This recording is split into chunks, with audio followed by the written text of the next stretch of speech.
আপনি কি জানেন যে সমুদ্রের মাঝে বুর্জ আল আরব হোটেল কিভাবে তৈরি হয়েছিল? এটি বিশ্বের সবচেয়ে ব্যয়বহুল হোটেল, যার ভেতরে এত সোনা রয়েছে যে তা দিয়ে 3টে ফুটবল মাঠ ঢেকে ফেলা সম্ভব। দুবাইয়ের শেখ যখন জানতে পারলেন যে 2016 সালের মধ্যে দুবাইয়ের সমস্ত তেল শেষ হয়ে যেতে পারে, তখন তিনি খুব চিন্তিত হয়ে পড়েন, কারণ তার আয় মূলত তেলের উপর নির্ভরশীল ছিল। এরপর তিনি চিন্তা করলেন যে এমন একটা 7 তারকা হোটেল তৈরি করা হবে যা দুবাইয়ের তেলের উপর নির্ভরতা কমিয়ে দেবে এবং পর্যটন খাত থেকে আয় বৃদ্ধি করবে। এই 7 তারকা হোটেলটি তৈরি করতে $7.8 বিলিয়ন খরচ হয়েছিল, যা দিয়ে 5টি বুর্জ খলিফা নির্মাণ করা যেত। শেখের চাহিদা ছিল যে হোটেলটি পানির উপর দাঁড়িয়ে থাকবে। যখন নির্মাণ শেষ হলো, তখন তিনি ইঞ্জিনিয়ারদের কাছে আরও একটি হেলিপ্যাড এবং একটি ফ্লোটিং রেস্তোরাঁ যুক্ত করার নির্দেশ দিলেন। কিন্তু ইঞ্জিনিয়াররা জানতেন যে যদি এভাবে নতুন কাঠামো যুক্ত করা হয় তাহলে পুরো হোটেল ধসে পড়তে পারে। তবুও ইঞ্জিনিয়াররা কিভাবে শেখের এই ইচ্ছা পূরণ করলেন, সেটাই আমরা এই ভিডিওর মাধ্যমে আপনাদের জানাবো। প্রথমেই বিশাল বিশাল পাথর ব্যবহার করে একটি কৃত্রিম দ্বীপ তৈরি করা হয়, কিন্তু কিছুদিনের মধ্যেই এক শক্তিশালী সামুদ্রিক ঝড় এসে দ্বীপটিকে ধ্বংস করে দেয়।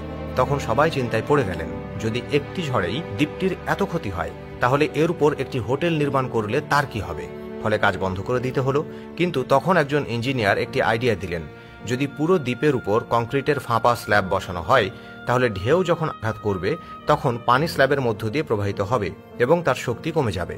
এতে করে দ্বীপেরও ক্ষতি হবে না। এই নতুন ধারণাটির ফলে প্রকল্পটি আবার শুরু হয় এবং টানা 2 বছর ধরে নির্মাণ কাজ চলে। এরপর হোটেলকে ভূকম্প প্রতিরোধী করার পালা আসে।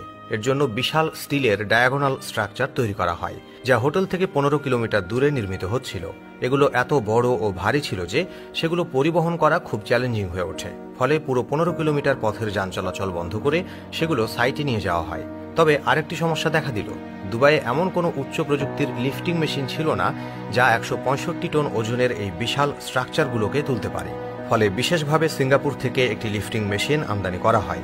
দুবাইয়ের প্রচণ্ড গরমে যদি স্টিলের কাঠামোগুলো সরাসরি ইনস্টল করা হতো, তাহলে তাপমাত্রার কারণে স্টিল প্রসারিত হয়ে হোটেলের স্থায়িত্ব নষ্ট করতে পারত। তাই ইঞ্জিনিয়াররা বিশেষ ধরনের ওয়াশার ডিজাইন করেন, যা স্টিল প্রসারিত হলেও কাঠামোকে স্থিতিশীল রাখবে। এরপর শেখ যখন চূড়ান্ত পরিদর্শনে এলেন, তখন তিনি বলেন যে হোটেলটিতে এখন একটি হেলিপ্যাড ও ফ্লোটিং রেস্তোরাঁ দরকার। কিন্তু হোটেলের নকশায় এই অংশের জন্য কোনো ব্যবস্থা রাখা হয়নি। তখন ইঞ্জিনিয়াররা নতুন কৌশল বের করেন। তারা বুর্জ আল আরবের কংক্রিট কোরের মধ্যে স্টিল ব্রেকার যোগ করেন এবং তার উপরে শক্তিশালী বিম ইনস্টল করেন। পরে এই বিমগুলোর উপরে লোহার কাঠামো নির্মাণ করে কাঁচ দিয়ে ঢেকে ফেলা হয়। হোটেলের অভ্যন্তরীণ নকশার জন্য বিখ্যাত ডিজাইনার খানচাকে নিয়োগ করা হয়, যিনি ব্রুনাই সুলতানের প্রাসাদও ডিজাইন করেছিলেন। অভ্যন্তরীণ সাজসজ্জার জন্য ব্যবহৃত মার্বেল ইত্যাদি ও ব্রাজিল থেকে আনা হয়েছিল এবং এই মার্বেলের সমান পরিমাণ 24 ক্যারেট স্বর্ণ আমদানি করা হয়েছিল, কারণ দুবাইয়ের শাসকদের মতে কিছুতেই স্বর্ণের রং লাগানো তাদের মর্যাদার পরিপন্থী। কিন্তু শেখ যখন এই নকশা পরিদর্শন করলেন, তখন তিনি সেটি একদমই পছন্দ করেননি। এতে ডিজাইনাররা হতাশ হয়ে পড়েন।